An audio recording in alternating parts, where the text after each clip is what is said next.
नमस्कार, स्वागत है दिन भर की बड़ी खबरों में। आपके साथ मैं हूं मुबश्शरा परवीन। खबरों में आज बात होगी जातिगत जनगणना पर घिरी मोदी सरकार की, सीजेआई चंद्रचूड़ पर उठे सवालों की। देखेंगे झारखंड में बीजेपी की हिंदू मुस्लिम पॉलिटिक्स को, वक्फ बिल पर मुस्लिम संगठन की बड़ी तैयारी को, और बुलेटिन के आखिर में जानेंगे महाराष्ट्र में बैकफुट पर आई बीजेपी को क्यों पड़ी संघ की जरूरत। इन सब पर चर्चा करेंगे, लेकिन उससे पहले एक नजर अब तक की हेडलाइंस पर। अमेरिकी राष्ट्रपति चुनाव में डोनाल्ड ट्रंप की जीत, बोले ये इतिहास का सबसे महान सियासी पल। महाराष्ट्र विधानसभा चुनाव के लिए एमवीए आज जारी करेगा घोषणा पत्र, राहुल खड़गे और उद्धव पवार होंगे शामिल। चुनाव के बीच बीजेपी ने राज ठाकरे को दिया झटका, बेटे अमित ठाकरे को समर्थन नहीं देने का किया ऐलान। शरद पवार के चुनाव न लड़ने के संकेत पर संजय राउत का बड़ा बयान, बोले मोदी और शाह के जमाने में राजनीति का स्तर गिरा।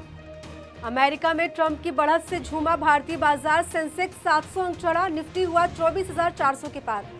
और अब खबरें विस्तार से, और बात करते हैं आज की सबसे बड़ी खबर की। कांग्रेस सांसद राहुल गांधी तेलंगाना दौरे पर है। इस दौरान एक कार्यक्रम को संबोधित करते हुए राहुल गांधी ने जाति जनगणना पर पीएम मोदी पर जमकर निशाना साधा। तो चुनावी गहमागहमी के बीच कैसे राहुल गांधी ने बढ़ा दी बीजेपी की टेंशन, जानने के लिए देखिए रिपोर्ट। लोकसभा में नेता प्रतिपक्ष राहुल गांधी मोदी सरकार की मुश्किलें बढ़ा रहे हैं। एक के बाद एक दौरे कर रहे हैं, जनता से सीधी मुलाकात कर रहे हैं, उनकी परेशानियों को जानने की कोशिश कर रहे हैं। इसी कड़ी में कांग्रेस नेता राहुल गांधी ने मंगलवार को तेलंगाना में जाति जनगणना को लेकर आयोजित बैठक में हिस्सा लिया। इस दौरान राहुल गांधी ने पीएम मोदी पर जमकर हमला बोला। उन्होंने कहा कि प्रधानमंत्री को इस मुद्दे पर खुलकर बात करने में क्यों डर लगता है। इसी के साथ राहुल गांधी ने ये भी पूछा कि प्रधानमंत्री क्यों नहीं पूछते कि कॉर्पोरेट, न्यायपालिका और मीडिया में कितने दलित, ओबीसी और आदिवासी हैं। I am still wondering why the Prime Minister has not publicly said that he wants to challenge the idea of discrimination in Indian society. Why hasn't he said he wants to know how many Dalits there are in India's boardrooms? इतना ही नहीं, राहुल गांधी ने मोदी सरकार पर जबरदस्त हमला करते हुए कहा कि जिस तरह का जातिगत भेदभाव भारत में होता है, ऐसा दुनिया में और कहीं नहीं होता। How many OBCs are in our judicial system? How many Adivasis are anchors in our media system? दरअसल तेलंगाना की रेवंत रेड्डी सरकार प्रदेश में जातिगत जनगणना कराने की तैयारी में है। इसे लेकर राज्य में बैठकों का दौर जारी है। ऐसे में जाति जनगणना की इस बैठक में राहुल गांधी के शामिल होने से विरोधी दलों की चिंता बढ़ गई है। बता दें, राहुल गांधी लोकसभा चुनाव से लेकर विधानसभा चुनाव तक लगातार जाति जनगणना का मुद्दा उठा रहे हैं, जबकि बीजेपी सरकार इसके खिलाफ है। हालांकि राहुल गांधी की मांग के साथ अब मोदी सरकार भी दबाव में नजर आ रही है। संघ ने भी आखिरकार जातिगत जनगणना को सही ठहराया है। ऐसे में तेलंगाना में जाति जनगणना की बैठक में शामिल होकर राहुल गांधी ने मोदी सरकार को बड़ा संदेश दे दिया है। सुप्रीम कोर्ट के चीफ जस्टिस डीवाई चंद्रचूड़ 10 नवंबर को रिटायर्ड होने वाले हैं। हाल के दिनों में अपने कई फैसलों और बयानों के चलते चर्चा में रहे डीवाई चंद्रचूड़ जाते जाते एक बार फिर सुर्खियों में आ गए हैं। पूरी खबर क्या है, देखिए इस रिपोर्ट में। न्यायपालिका की स्वतंत्रता को लेकर अक्सर सवाल उठते रहे हैं। ऐसे में चीफ जस्टिस डीवाई चंद्रचूड़ ने कहा कि न्यायपालिका की स्वतंत्रता का मतलब हमेशा सरकार के खिलाफ फैसला सुनाना नहीं होता, लेकिन कुछ प्रेशर ग्रुप इलेक्ट्रॉनिक मीडिया का यूज करके अदालतों पर दबाव डालकर अपने पक्ष में फैसला पाने की कोशिश कर रहे हैं। दरअसल इंडियन एक्सप्रेस के इवेंट में जस्टिस डीवाई चंद्रचूड़ से कई अहम मुद्दों को लेकर सवाल किए गए। ऐसे में न्यायपालिका की स्वतंत्रता पर सवाल के जवाब में सीजेआई ने कहा कि अगर जज इन प्रेशर ग्रुप के पक्ष में फैसला देते हैं तो ये ग्रुप न्यायपालिका को स्वतंत्र कहते हैं, वहीं अगर जज ऐसा नहीं करते तो न्यायपालिका स्वतंत्र नहीं है। इसी बात पर मेरी आपत्ति है। बता दें, जस्टिस डीवाई चंद्रचूड़ को लेकर उठे सवालों में सबसे अहम था पीएम मोदी का उनके घर की पूजा में शामिल होना, जिसकी विपक्ष के साथ साथ आम लोगों ने भी जमकर आलोचना की थी और कई गंभीर सवाल उठाए थे, जिसका नतीजा ये हुआ कि सीजेआई को हर मुलाकात में इस पर सफाई देनी पड़ रही है।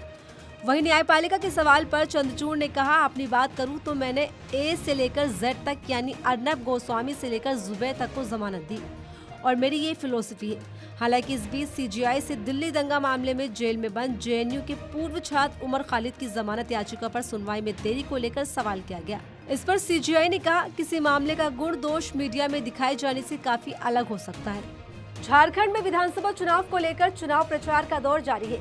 ऐसे में बीजेपी के लिए प्रचार करने पहुंचे यूपी के सीएम योगी आदित्यनाथ ने बटेंगे तो कटेंगे वाले बयान को दोहराते हुए खुलकर नफरत फैलाने का काम किया।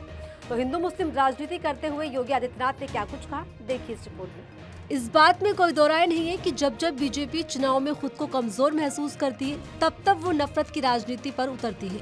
इसी कड़ी में झारखंड विधानसभा चुनाव को लेकर चुनावी प्रचार प्रसार के लिए बीजेपी ने अपने फायर ब्रांड नेता और यूपी के सीएम योगी आदित्यनाथ को आगे किया। झारखंड के हजारीबाग में एक चुनावी सभा को संबोधित करते हुए योगी आदित्यनाथ ने खुलकर नफरत फैलाने का काम किया। योगी आदित्यनाथ ने सांप्रदायिकता पर सीधा प्रहार करते हुए संदेश दिया कि अपनी ताकत का एहसास कराइए, एक रहिए और नेक रहिए। हिंदू मुस्लिम की राजनीति करते हुए योगी आदित्यनाथ ने साफ तौर पर कहा कि अगर बटेंगे तो निर्ममता से कटेंगे। ताकत का एहसास कराइए और ताकत का एहसास कराएंगे जो ये पत्थरबाज है सड़कों पे आपके लिए झाड़ू लगा करके रास्ता साफ करते हुए दिखाई देंगे।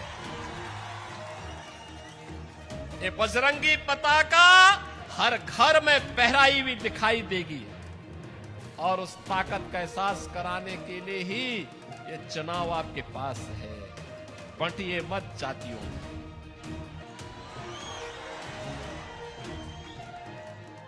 बंटिए मत जातियों में। ये जाति के नाम पर बांटने वाले लोग वही हैं जो लोग आपके नाम पर आपको जाति के नाम पर बांटेंगे। इसी के साथ महागठबंधन पर जोरदार हमला बोलते हुए योगी ने हेमंत सोरेन सरकार के एक पूर्व मंत्री आलमगीर आलम की तुलना मुगल शासक औरंगजेब से की। एक आलमगीर आलम थे, औरंगजेब, देश को लूटा था उसने, देश के पवित्र मंदिरों को नष्ट किया था उसने। और दूसरा, झारखंड मुक्ति मोर्चा का भी तो एक मंत्री था आलमगीर, जो यहाँ लूट करके जिसके घरों में नोटों की गड्डियां के गरीबों के झारखंड वासियों का पैसा उसके घरों में कैसे नोट की गड्डियां उसके नौकरों और उसके परिवार के अन्य लोगों के घरों में किस रूप में पड़ी हुई थी। ये लूट का इससे दूसरा घटिया स्तर और दूसरा देखा नहीं जा सकता।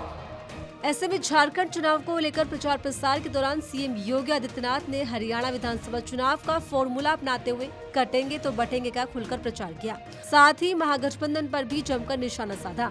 बता दें, झारखंड में 13 नवंबर को चुनाव होने हैं। ऐसे में राज्य में सियासी हलचल तेज हो गई है। वक्फ बिल पर बनी जेपीसी में कई मुद्दों को लेकर विरोध का दौर जारी है। हाल ही में वक्फ बिल पर विपक्षी सांसदों ने लोकसभा अध्यक्ष को चिट्ठी भी लिखी थी। इस बीच विपक्षी सांसदों ने बीजेपी नेता और जेपीसी प्रमुख जगदम्बिका पाल पर गंभीर आरोप लगाए हैं।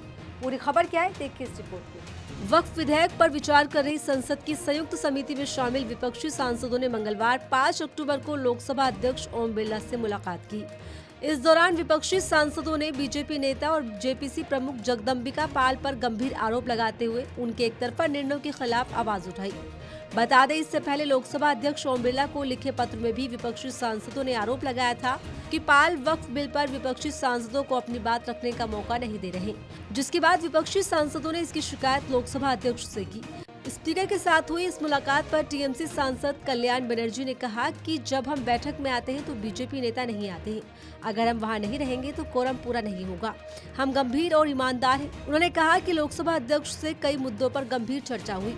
उन्होंने बहुत धैर्यपूर्वक हमारी बात सुनी। उन्होंने हमसे कहा है कि वो शिकायतों पर गौर करेंगे। बता दें, 25 नवंबर से संसद का शीतकालीन सत्र शुरू हो रहा है, लेकिन वक्फ संशोधन बिल को लेकर जेपीसी अभी तक किसी नतीजे पर नहीं पहुंच पाई है। वक्फ बिल इसी सत्र में पेश किया जाएगा। बता दें, वक्फ संशोधन बिल को लेकर मुस्लिम संगठन बहुत बड़ी तैयारी में है। हाल ही में फुलवारी शरीफ की इमारत शरिया में अमीर शरियता मौलाना सैयद अहमद बाली फैसल रहमानी के नेतृत्व में एक बड़ी बैठक हुई।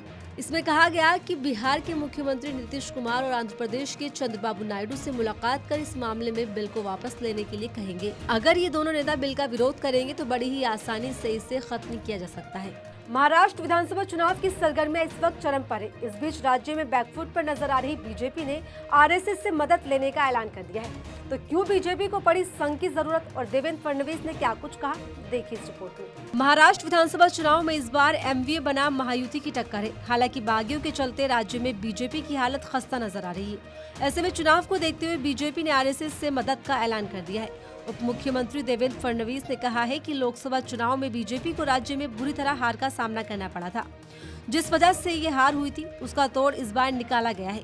ऐसे में देवेंद्र फडणवीस ने महाराष्ट्र में अपनी डूबती हुई नैया को बचाने के लिए संघ को साथ लेकर चलने की बात कह दी है। यहाँ इस बात पर गौर करने की जरूरत है कि भाजपा के राष्ट्रीय अध्यक्ष जेपी नड्डा ने मई में कहा था कि शुरुआत में हम कम सक्षम, कम छोटे थे और हमें आरएसएस की जरूरत थी। आज हम बड़े हो गए हैं और सक्षम है, भाजपा खुद ही चलती, यानी साफ तौर पर बीजेपी की तरफ से कह दिया गया था कि उसे अब संघ की जरूरत नहीं। हालांकि इस बयान के बाद लोकसभा चुनाव में संघ की गैर मौजूदगी और बीजेपी की हार से अंदाजा लगाया गया कि संघ से हटकर चुनाव लड़ना बीजेपी के लिए नुकसानदायक रहा।